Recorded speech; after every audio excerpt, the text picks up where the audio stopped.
Nisi ene izmed tistih bedakov, kaj ne? Veš, ene izmed tistih bedakov tam zunaj, ki mislijo, da pretiravamo, ko pravimo, da islamizacija skuša prodreti v naše družbe. Ker očitno vas je še vedno kar nekaj, ki mislite, da je to vse samo za dramatiziranje in ki dejansko ne znate pogledati v zgodovino ter poslušati, kaj imajo ti ljudje zapovedati in videti njihovih načrtov za osvojitev in prevzem oblasti. Kot ta tip, ki je res pravi bedak. O muslimani. Definitivno drži, to je narobe. Ko govorimo o šeriatskem pravu, islam svojih zakonov ne vsiljuje nemuslimanom. Napačno. Seveda jih, tu je napačno, seveda jih, ne, seveda jih, ker se je islam širil s krvjo. In tudi, ko so muslimani osvojili zemlje, so se ljudje morali spreobrniti v islam z mečem. Če se niso hoteli spreobrniti, so morali plačati džizjo. To je kot davek. Če živiš na muslimanskem ozemlju in nisi musliman, moraš plačati džizjo. Vsaka država, ki se oddalji od islama ali vere nasploh, napreduje. Islam je izziv temu, ker islam obstaja zato, da vlada. Islam je politična religija. Zato ga je zelo težko ločiti od politike. V tej državi imaš veliko svoboščin.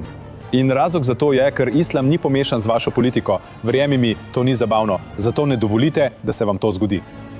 Amen. Ne dovolite, da se vam to zgodi. Nikakor, pod nobenim pogojem ne dovolite, da se vam to zgodi. Ampak iz nekega razloga ljudje mislijo, da bi morali to dovoliti, ker naj ne bi bilo resnično. Zato že dolgo opozarjam na to. Številni drugi vidni posamezniki so prav tako opozarjali na to. Islam ni religija, islam je oblast, islam je družba, islam je civilizacija. Poslušajte Laurel Logan, zelo dobro govori o tem. Čas je, da prenehamo imenovati islam religija. To ni religija. Lahko vprašate katerokoli muslimanko. Lahko vprašate katerokoli džihadistko. Povedala vam bo, da je to civilizacija. To je civilizacija, ki ureja vsak vidik vašega življenja.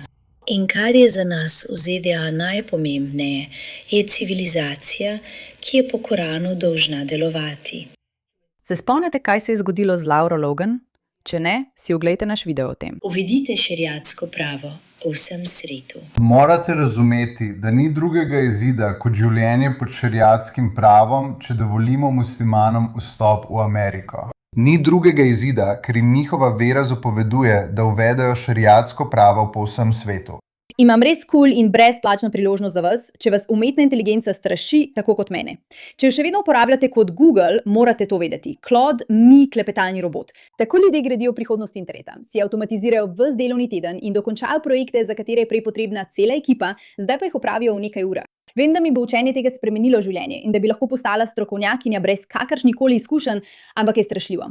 In ta strah nama ne koristi več. Zato moraš izvedeti za to delavnico za obvladovanje orodja umetne inteligence Claude. Popolna pobljubitev v Claude, njegove resnične primere uporabe in več kot 10 drugih AI orodij na delavnici ta konec tedna, od 10 do 19 ure po vzhodnem času. In bili so dovolj radodarni, da so to za mojo publiko naredili brezplačno, kar nam je zelo všeč. Zato se prijavi preko povezave v opisu profila. Več kot 10 milijonov ljudi po vsem svetu se je tega že udeležilo in temu dalo oceno 4,9 od 5 na Trustpilot. V samo 2 dneh boste skupaj s Claudom opravili poglobljene raziskave, ustvarili lastne artefakte in nadzorne plošče, pripravili celotne predstavitve, nastavili povezave z avtomatizacijo dolgočasnih opravil, kot je celotno iskanje zaposlitve, in se praktično preizkusili s Claudom. Programirajte, ustvarjajte prilagojene agente, generirajte vizualne vsebine in videoposnetke z umetno inteligenco, ter boste lahko celoten teden dali na avtopilota. Na voljo so tudi brezplačni bonusi, kot je 50 skrivnih kodnih akordov, ki se spremenijo v orodje na božanski ravni, celotna knjižnica AI pozivov in personaliziran graditelj AI orodij. In mentorirajo vas vodje iz Microsofta, Googlea, Amazona in Nvidie. Kar se boste naučili v 2 dneh, bo spremenilo vaši naslednji 2 leti in zavedno. Zato se prijavite zdaj, preden zmanjka orodij. Povezava je v opisu. Skenirajte QR kodo in se pridružite WhatsApp skupnosti, preden zmanjka mest. To je res. Mimogrede, če vas ne zanima poslušanje ljudi, ki ne izgledajo kot islamisti, je seveda jasno, da je tisti prvi moški zapustil islam ali ima neko povezavo z njim. Če pa ne verjamete blond novinarki, ki so jo te nori ljudje posilili, zakaj potem ne poslušate, kaj imajo ti moški povedati sami zase? Naprimer, ta simpatični mladi možakar. Ustanovili smo naš Manchester Community Watch z več kot 130 preverjenimi člani. Ampak tukaj se ne bomo ustavili. Trenutno sem v postopku pridobivanja licence SIA, ker ustanavljamo varnostno podjetje, da zagotovimo varnost vseh v naši skupnosti. Rad bi izrekel veliko zahvalo Regent Security Force, ki so prišli celo iz Blackburna, da bi pokazali solidarnost. Skupaj bomo nekaj spremenili. Ustanovili smo naš Manchester Community Watch. Poglejmo, kaj imajo ti poveljniki Hamasa zapovedati, ko to preberemo na glas. Pri Bogu, če bomo preganjali Jude. Iz Palestine in Svetega templa. In če ne bodo Se predali. islamu, tudi če grejo na konec sveta. Pojdi na konec sveta, Mi Ji bomo lovili. In jih ubili. vabimo jih v islam. vse kristjane bomo povabili v islam. Ker je to Edina. Vera. sočutja. Jazz.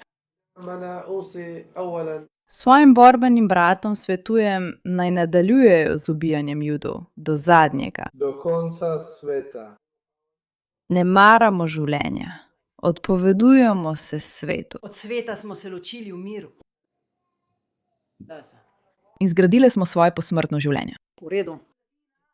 Je to dovolj prepričljivo? Mislim, te ljudje so očitno tisti, ki so za mir, veš. Ampak če te teroristi ne prepričajo, kaj pa ta tip? Enakost za vse njegove člane. Ali kaj takega obstaja v islamu? Ali obstaja enakost ali vera?